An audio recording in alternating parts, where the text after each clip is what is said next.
ಶ್ರೀ ಹನುಮಂತ ದೇವರು, ಗುರು ರಾಘವೇಂದ್ರ ಸ್ವಾಮಿ, ಅದೇ ರೀತಿ ಶಿರಡಿ ಸಾಯಿನಾಥ ದೇವರು, ಈ ಮೂವರನ್ನು ಕೂಡ ಕಲಿಯುಗದ ಕ್ಷಿಪ್ರ ಪ್ರಸಾದ ಅಂತೇಳಿ ಹೇಳ್ತೇವೆ. ಅಂತೇಳಿ ಹೇಳಿದರೆ ಕಲಿಯುಗದಲ್ಲಿ ಇವರ ನಾಮಸ್ಮರಣೆಯನ್ನು ಮಾಡಿದರೆ ಎಲ್ಲ ದುಃಖಗಳು, ಕಷ್ಟ ಕೋಟಲೆಗಳು ತೊಲಗ್ತದೆ ಅನ್ನುವಂತಹ ಒಂದು ಮಾತಿದೆ. ನಾನು ಕೂಡ ಪ್ರತಿ ಗುರುವಾರ ಶಿರಡಿ ಸಾಯಿನಾಥರನ್ನು ಆರಾಧಿಸಲಿಕ್ಕೆ, ಅವರನ್ನು ನೋಡಲಿಕ್ಕೆ, ಪೂಜಿಸಲಿಕ್ಕೆ ಶಿರಡಿ ಸಾಯಿ ಮಂದಿರಕ್ಕೆ ಹೋಗ್ತೇನೆ. ಇವತ್ತು ನಾನು ಬೆಳಗ್ಗೆ ಶಾಲೆಗೆ ಹೊರಡುವಾಗ ಅತ್ತೆಯವರಲ್ಲಿ ಒಂದು ಮನವಿಯನ್ನು ಮಾಡಿಕೊಂಡಿದ್ದೆ. ನಾನು ಬರುವಾಗ ಪಂಚಕಜ್ಜಾಯವನ್ನೊಂದು ಮಾಡಿಡ್ತೀರಾ ಅಂತೇಳಿ ಹೇಳಿ. ಸೊ ಸಾಯಿನಾಥರಿಗೆ ನೈವೇದ್ಯವಾಗಿ ಇದನ್ನು ತಗೊಂಡು ಹೋಗಬೇಕು ಅಂತೇಳಿ. ಸೊ ನಾನು ಬರುವಾಗ ಅತ್ತೆಯವರು ಇದನ್ನು ತಯಾರಿ ಮಾಡಿಟ್ಕೊಂಡಿದ್ರು. ಸೊ ನಮ್ಮ ಮನೆಯಲ್ಲಿ ಆಗುವಂತಹ ಪಚ್ಚೆ ಪತ್ರೆಗಳನ್ನು ತಗೊಂಡು, ಪಂಚಕಜ್ಜಾಯವನ್ನು ತಗೊಂಡು ನಾನು ಶಿರಡಿ ಸಾಯಿ ಬಾಬಾ ಮಂದಿರಕ್ಕೆ ಹೊರಟೆ. ಇದು ನನ್ನ ಪ್ರತಿ ಗುರುವಾರದ ದಿನಚರಿ ಆಗಿರ್ತದೆ. ಪ್ರತಿ ಗುರುವಾರ ತಪ್ಪದೇ ನಾನಲ್ಲಿ ಹೋಗ್ತೇನೆ. ಹೋಗುವಾಗ ದಾರಿ ಮಧ್ಯದಲ್ಲಿ ಸಿಗುವಂತಹ ಒಂದು ಹಸಿರು ನೋಟ, ಎಲ್ಲ ಕಡೆ ತೋಟ, ಗದ್ದೆ, ಅದೇ ರೀತಿ ಪರಿಸರ, ಇದನ್ನೆಲ್ಲ ನೋಡುವಾಗ ಮನಸ್ಸು ತುಂಬ ಪ್ರಫುಲ್ಲಿತ ಆಗ್ತದೆ. ನಾವು ಬರುವಾಗ ಇಲ್ಲೊಂದು ದೊಡ್ಡದಾದಂತಹ ದ್ವಾರ ಇದೆ, ಶಿರಡಿ ಸಾಯಿನಾಥ ಮಂಟಪ ಅಂತೇಳಿ ಹೇಳಿ. ಈ ದ್ವಾರದ ಒಳಗೆ ಹೋದರೆ ನಮಗೆ ಶಿರಡಿ ಸಾಯಿಬಾಬಾ ಮಂದಿರ ಸಿಗ್ತದೆ. ಇದು ನಮ್ಮ ಕಾರ್ಕಳದಲ್ಲಿ ಸ್ಥಾಪನೆಯಾದಂತಹ ಪ್ರಥಮ ಶಿರಡಿ ಸಾಯಿಬಾಬಾ ಮಂದಿರ ಆಗಿದೆ. ಇದರ ಆಡಳಿತ ಮುಕ್ತೇಸರರು ಶ್ರೀಯುತ ಚಂದ್ರಹಾಸ ಸುವರ್ಣ ಇವರು.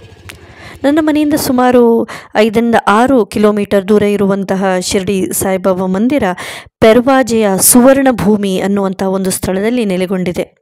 ಬರುವಾಗ ಇಲ್ಲಿ ಹೆಚ್ಚಿನ ಭಕ್ತಾದಿಗಳು ಕೈಕಾಲು ತೊಳೆದುಕೊಂಡು ತಲೆಗೆ ನೀರನ್ನು ಪ್ರೋಕ್ಷಣೆ ಮಾಡ್ತಾ ಇಲ್ಲಿ ನಗುಮೊಗದಿಂದ ಬರ್ತಾರೆ. ಯಾಕಂತೇಳಿ ಹೇಳಿದರೆ ಸಾಯಿಬಾಬಾರ ಮೂರ್ತಿಯೇ ಆ ರೀತಿ ಇದೆ. ನಗುಮೊಗದಿಂದ ನಮ್ಮನ್ನು ಬಂದಿಯ ಮಗಳೇ ಅಂತೇಳಿ ಹೇಳಿ ಸ್ವಾಗತಿಸಿದ ಒಂದು ಫೀಲಿಂಗ್ ನಮ್ಮಲ್ಲಿ ಬರ್ತವೆ. ಇಲ್ಲಿ 2 ರೀತಿಯ ವಿಶೇಷ ಸೇವೆಗಳು ಇದೆ. ಒಂದು ಪಾದಪೂಜೆ, ಅದೇ ರೀತಿ ಕರ್ಪೂರಾರತಿ. ಇಲ್ಲಿ ನೀವು ಏನು ನೋಡ್ತಾ ಇದ್ದೀರಾ, ಇದು ಕಲ್ಲಿನಲ್ಲಿ ಮಾಡಿದಂತಹ ಶಿರಡಿ ಸಾಯಿಬಾಬರ ಪಾದಗಳು, ನಿಜವಾದ ಪಾದಗಳು ಅಂತೇಳಿ ಹೇಳ್ತಾ ಭಕ್ತಾದಿಗಳು ಅದಕ್ಕೆ ಪೂಜೆಯನ್ನು ಸಲ್ಲಿಸ್ತಾರೆ. ಇದು ಅನೇಕ ಭಕ್ತಾದಿಗಳನ್ನು ಈ ದೇವಸ್ಥಾನ, ಇಲ್ಲಿರುವಂತಹ ಶಿರಡಿ ಸಾಯಿನಾಥರು ತಮ್ಮತ್ತ ಸೆಳ್ಕೊಳ್ತಾ ಇದ್ದಾರೆ. ಭಟ್ರು ಹೇಳುವ ಪ್ರಕಾರ ದಿನೇ ಭಕ್ತಾದಿಗಳ ಸಂಖ್ಯೆ ಹೆಚ್ಚಾಗ್ತಾ ಇದೆ ಅಂತೇಳಿ ಹೇಳಿ. ಪ್ರತಿ ಗುರುವಾರ ಇಲ್ಲಿ ಸಾಯಂಕಾಲ 8:15 ಗಂಟೆಗೆ ಒಂದು ವಿಶೇಷವಾದಂತಹ ಪೂಜೆ ನಡೀತದೆ. ಅದರ ನಂತರ ಅನ್ನಪ್ರಸಾದ ಕೂಡ ಇದೆ. ಈ ಪೂಜೆಗೆ ಸುಮಾರು 150-200 ಜನರು ಇಲ್ಲಿ ಪೂಜೆಯನ್ನು ನೋಡಲಿಕ್ಕಾಗಿ, ಅದನ್ನು ಕಣ್ತುಂಬಿಕೊಳ್ಳಿಕ್ಕಾಗಿ ಬರ್ತಾರಂತೆ. ಈ ಪೂಜೆಯನ್ನು ಕೂಡ ಹಾಗೆ ಬಹಳಷ್ಟು ಭಕ್ತಾದಿಗಳು ಅವರ ಪರವಾಗಿ ಕುಟುಂಬ ಸಮೇತವಾಗಿ ಬಂದು ಶಿರಡಿ ಸಾಯಿನಾಥರನ್ನು ಆರಾಧಿಸ್ತಾರೆ, ಪೂಜಿಸ್ತಾರೆ. ಇಲ್ಲಿಯ ಪ್ರಧಾನ ಅರ್ಚಕರು ಅಂತೇಳಿ ಹೇಳಿದರೆ ಶ್ರೀಯುತ ಲಕ್ಷ್ಮೀನಾರಾಯಣ ಭಟ್ರು. ಇವರು ಅತ್ಯಂತ ಸುಂದರವಾಗಿ, ಶಾಸ್ತ್ರೋಕ್ತವಾಗಿ, ವಿಧಿವಿಧಾನಪೂರ್ವಕವಾಗಿ ಈ ಒಂದು ಪೂಜೆಯನ್ನು ನೆರವೇರಿಸ್ತಾರೆ. ನಾನು ಇವತ್ತು ಇಲ್ಲಿ ಪಾದಪೂಜೆಯನ್ನು ಮಾಡ್ತಾ ಇದ್ದೇನೆ. ಇಲ್ಲಿ ನಮಗೆ ಸಿಗುವಂತಹ ಒಂದು ವಿರಳ ಅವಕಾಶ ಅಂತೇಳಿ ಹೇಳಿದರೆ ಬೇರೆ ಎಲ್ಲೂ ಇಂತಹ ಅವಕಾಶಗಳು ಇರುವುದಿಲ್ಲ. ಅದು ಏನಪ್ಪ ಅಂತೇಳಿ ಹೇಳಿದರೆ, ನಾವು ಶಿರಡಿ ಸಾಯಿನಾಥರನ್ನು ನಾವೇ ಆರತಿ ಬೆಳಗಿ ಅವರನ್ನು ಪೂಜಿಸುವಂತಹ ಒಂದು ಅವಕಾಶ. ಬೇರೆ ಎಲ್ಲ ದೇವಸ್ಥಾನಗಳಲ್ಲಿ ಭಟ್ರೆ ಆರತಿಯನ್ನು ಮಾಡಿದರೆ, ಇಲ್ಲಿ ಈ ಒಂದು ದೇವಸ್ಥಾನದಲ್ಲಿ ನಮಗೆ ಆರತಿಯನ್ನು ಮಾಡಲಿಕ್ಕೆ ಒಂದು ಅದ್ಭುತವಾದಂತಹ, ಒಂದು ಸುಂದರವಾದಂತಹ ಒಂದು ಸುಯೋಗ ಇದೆ. ನಾನು ಈ ದೇವಸ್ಥಾನಕ್ಕೆ ಸುಮಾರು 6 ವರ್ಷಗಳಿಂದ ಬರ್ತಾ ಇದ್ದೇನೆ. ಈ ಒಂದು ದೇವಸ್ಥಾನದಲ್ಲಿ ಇರುವಂತಹ ಶಿರಡಿ ಸಾಯಿನಾಥರ ಪವಾಡ ಒಂದೆರಡಲ್ಲ. ಇಲ್ಲಿ ನೀವು ಹೀಗೆ ಕೂತ್ಕೊಂಡು ಇಲ್ಲಿನ ಭಕ್ತಾದಿಗಳನ್ನು ಕೇಳಿದರೆ ಅವರು ಹೇಳುವಂತಹ ಒಂದೊಂದು ಮಾತುಗಳು ಏನಿದೆ, ಅದು ನಮಗೆ ಶಿರಡಿನಾಥರಲ್ಲಿರುವಂಥ ಶ್ರದ್ಧೆಯನ್ನು, ಭಕ್ತಿಯನ್ನು ಇನ್ನಷ್ಟು ಪ್ರಬಲಗೊಳಿಸ್ತದೆ, ಇನ್ನಷ್ಟು ಹೆಚ್ಚುಗೊಳಿಸಲಿಕ್ಕೆ ಸಹಾಯ ಆಗ್ತದೆ. ಶಿರಡಿ ಸಾಯಿನಾಥರ 2 ಪ್ರಬಲ ವರ್ಡ್ಸ್ ಅಥವಾ ಶಬ್ದಗಳು ಅಂತೇಳಿ ಹೇಳಿದರೆ ಶ್ರದ್ಧಾ ಮತ್ತು ಸಬೂರಿ. ನನ್ನಲ್ಲಿ ಶ್ರದ್ಧೆಯನ್ನು ಇಡು, ಅದೇ ರೀತಿ ಸಬ್ರ ಅಂತೇಳಿ ಹೇಳಿದರೆ ತಾಳ್ಮೆಯಿಂದ ನೀನು ಕಾದಲ್ಲಿ ಖಂಡಿತವಾಗಿ ನಾನು ಪ್ರತಿಫಲವನ್ನು ನೀಡ್ತೇನೆ ಅಂತೇಳಿ ಹೇಳಿ ಶಿರಡಿನಾಥರು ಹೇಳಿದ್ರಂತೆ. ಖಂಡಿತವಾಗಿಯೂ ಇದು 100% ನಿಜ. ನನಗೂ ಕೂಡ ಅದೆಷ್ಟೋ ನಾನು ಜೀವನದಲ್ಲಿ ಹಂಬಲಿಸಿದಂತಹ ನನ್ನ ಆಸೆ ಆಕಾಂಕ್ಷೆಗಳನ್ನು ಪರಿಪೂರ್ಣಗೊಳಿಸಿದವರು ಇವರು. ಅದಕ್ಕಾಗಿ ನಾನು ಇಲ್ಲಿ ಪ್ರತಿ ಗುರುವಾರದಂದು ಬರ್ತೇನೆ. ಸಮಯ ಇದ್ದರೆ ನಾನು ಇಲ್ಲಿ ಒಂದೆರಡು ಭಜನೆಗಳನ್ನು ಕೂಡ ಹಾಡ್ತೇನೆ. ಇಲ್ಲಿನ ಭಜನಾ ಮಂಡಳಿಯಲ್ಲಿ ನನ್ನ ಹೆಸರನ್ನು ಕೂಡ ಸೇರಿಸಿಕೊಂಡಿದ್ದಾರೆ. ಸೊ ಸಾಧ್ಯವಾದಾಗ ನಾನು ಇಲ್ಲಿ ಬಂದು ಭಜನೆಯನ್ನು ಮಾಡ್ತೇನೆ. ಇಲ್ಲಿನ ಆಡಳಿತ ಮಂಡಳಿಯವರು, ಸದಸ್ಯರು ಎಲ್ಲರೂ ಕೂಡ ತುಂಬ ಒಂದು ನಮಗೆ ಶ್ರದ್ಧಾ ಭಕ್ತಿಯಿಂದ ಈ ಒಂದು ಪೂಜೆಯನ್ನು ಸಲ್ಲಿಸಲಿಕ್ಕೆ ಅವಕಾಶವನ್ನು ಮಾಡಿಕೊಡ್ತಾರೆ.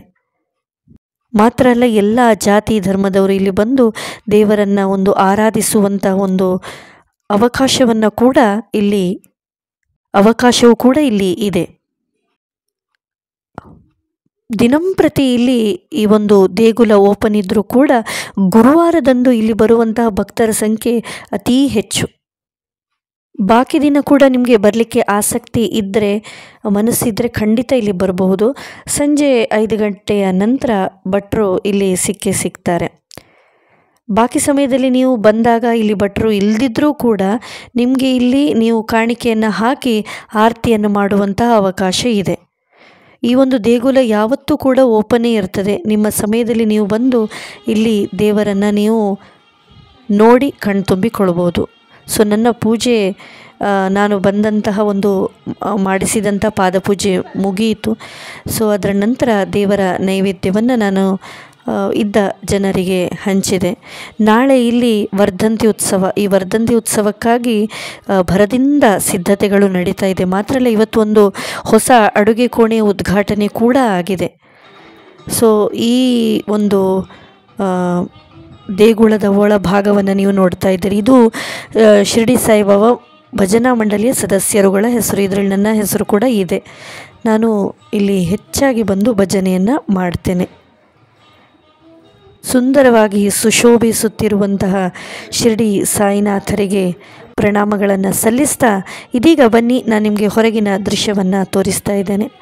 ಇಲ್ಲಿ ಹೂಗಳನ್ನು ಮಾರ್ತಾರೆ. ಅಲ್ಲಿ ಹೆಚ್ಚಿನ ಭಕ್ತಾದಿಗಳು ತಗೊಂಡು ಒಳಗೆ ಹೋಗಿ ದೇವರಿಗೆ ಪೂಜೆಯನ್ನು ಸಲ್ಲಿಸ್ತಾರೆ. ಇದು ಇವತ್ತು ನಾನೀಗ ಹೇಳಿದ್ನಲ್ಲ, ಹೊಸ ಅಡುಗೆ ಕೋಣೆಯ ಇವತ್ತು ಓಪನಿಂಗ್ ಆಗಿದೆ. ಅದೇ ರೀತಿ ನಾಳೆಯ ಒಂದು ವರ್ಧಂತಿ ಉತ್ಸವಕ್ಕೆ ಭರದಿಂದ ಸಿದ್ಧತೆಗಳೆಲ್ಲ ನಡೀತಾ ಇದೆ. ವೆಜಿಟೇಬಲ್ಸ್ ಎಲ್ಲ ಕಟ್ ಮಾಡ್ತಾ ಇದ್ದಾರೆ. ರುಚಿಯಾದಂಥ ಅಡುಗೆ ಇಲ್ಲಿ ಆಗ್ತದೆ. ಇಲ್ಲಿ ಅಡುಗೆ ಏನು ಮಾಡ್ತಾರೆ ಅದು ಹೆಚ್ಚಿನ ಭಕ್ತಾದಿಗಳಲ್ಲಿ ಇಷ್ಟಪಡ್ತಾರೆ. ಅನ್ನಪ್ರಸಾದ ಇದೆ ಅಲ್ವ ಇಲ್ಲಿ, ಇದನ್ನು ಸೇವಿಸಿದ ಭಕ್ತರು ತುಂಬ ಇಲ್ಲಿಯ ಒಂದು ಅಡುಗೆಯನ್ನು ಮೆಚ್ಚಿಕೊಂಡಿದ್ದಾರೆ. ಇದೆಲ್ಲವೂ ಸಾಧ್ಯ ಆದದ್ದು ಶಿರಡಿ ಸಾಯಿನಾಥರ ಕೃಪೆಯಿಂದ. ಸೊ ಒಟ್ಟಿಗೆ ಹೇಳೋಣ, ಸಾಯಿನಾಥ ಮಹಾರಾಜ ಕೀ ಜೈ. ಶಶಿವರ್ಣಂ ಚತುರ್ಭುಜಂ ಪ್ರಸನ್ನವದನಂ ಧ್ಯಾಯೇತ್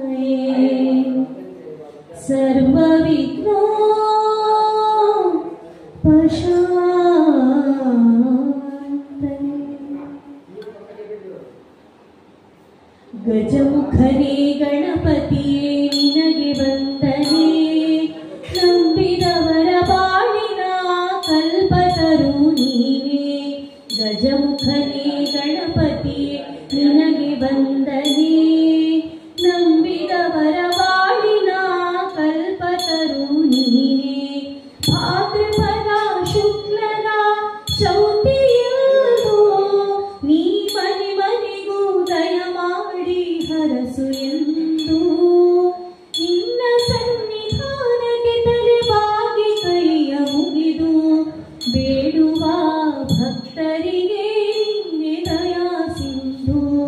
ಗಜಮುಖನೇ ಗಣಪತಿ ನಿನಗೆ ವಂದನೆ, ನಂಬಿದವರ ಬಾಳಿನ ಕಲ್ಪತರು ನೀನೇ. ಈರೇಳು ಲೋಕದ ಅನುದಿನ ಇಹ ಪರದ ಸಾಧನಕ್ಕೆ ನೀನೆ ಕಾರಣ. ನಿನ್ನೊಲುಮೆ ನೋಟದ ಒಂದು ಹೊನ್ನ ಕಿರಣ, ನೀಡಿದರೆ ಸಾಕಯ್ಯ ಜನ್ಮ ಪಾವನ.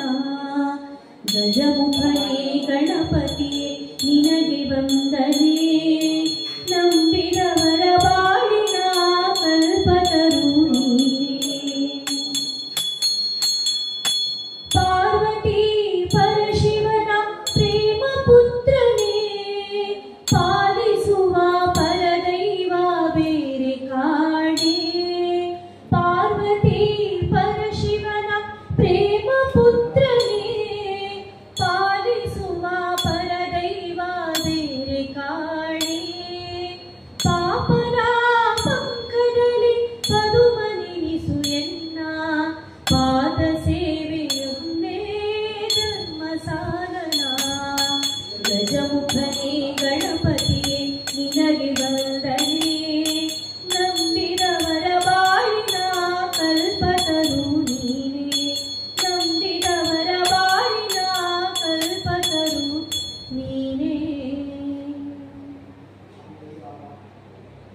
ಚರಣ